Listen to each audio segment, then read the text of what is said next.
Mumbai-based digital lending startup Flexi Loan that set shop in 2016 with an idea of providing loans at a click to SMEs while solving their day-to-day problem like accessing quick, flexible and adequate funds. As of today, the venture claims to have disbursed over 30,000 unsecured loans worth 800 crore rupees in over 1,400 cities pan-India. Backing this idea was Falguni and Sanjay Nair's family offices last month as they bet 150 crores through a mix of equity and debt. Joining me right now is Deepak Jain, co-founder of Flexi Loans. Deepak, thank you so much for speaking to us on CNBC TV 18.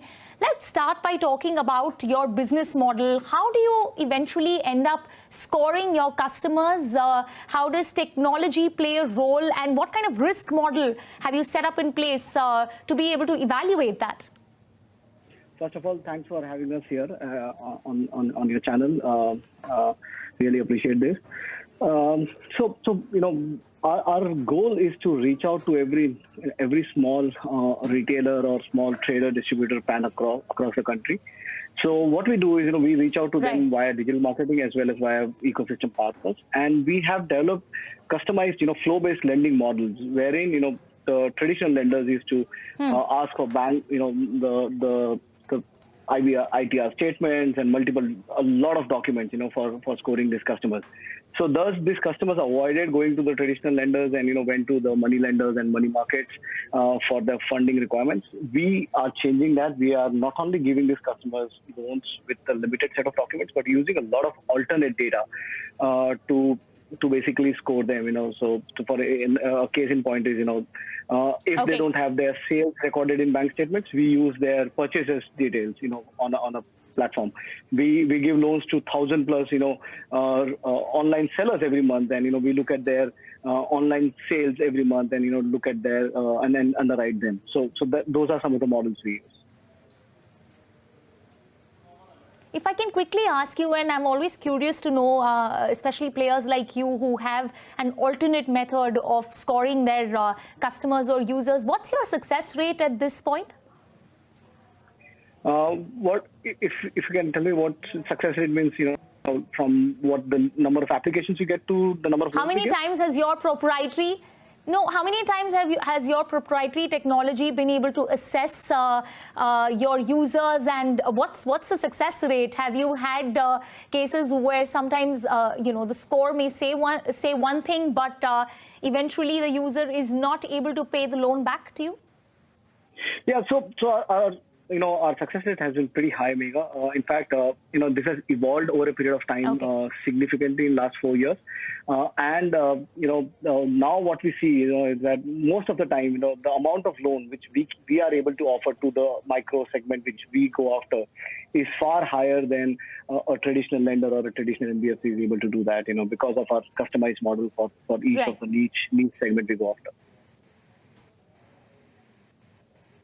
Okay. Now, I know that you did raise funds last month. Sorry, go ahead. Complete your thought.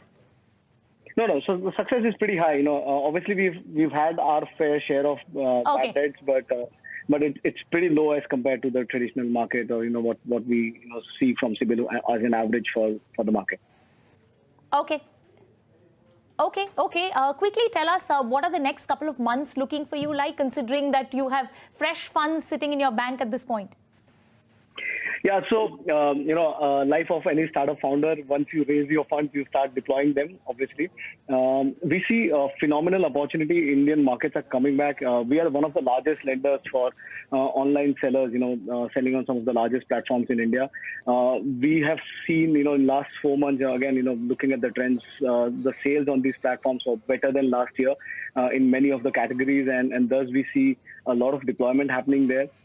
We see a phenomenal opportunity in supply chain side, basically going into various corporate supply chain and doing vendor financing or their direct to retailer financing. In fact, we're talking to some of the best corporates in India for direct to retail financing.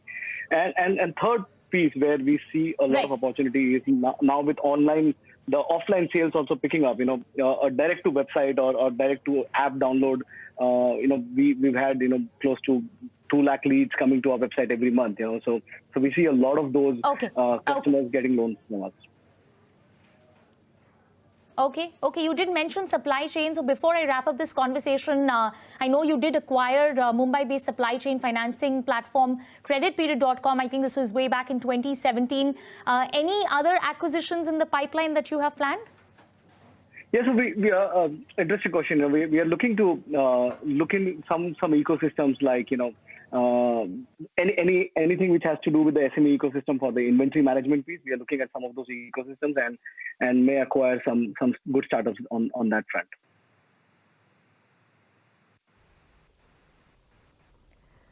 All right. Thank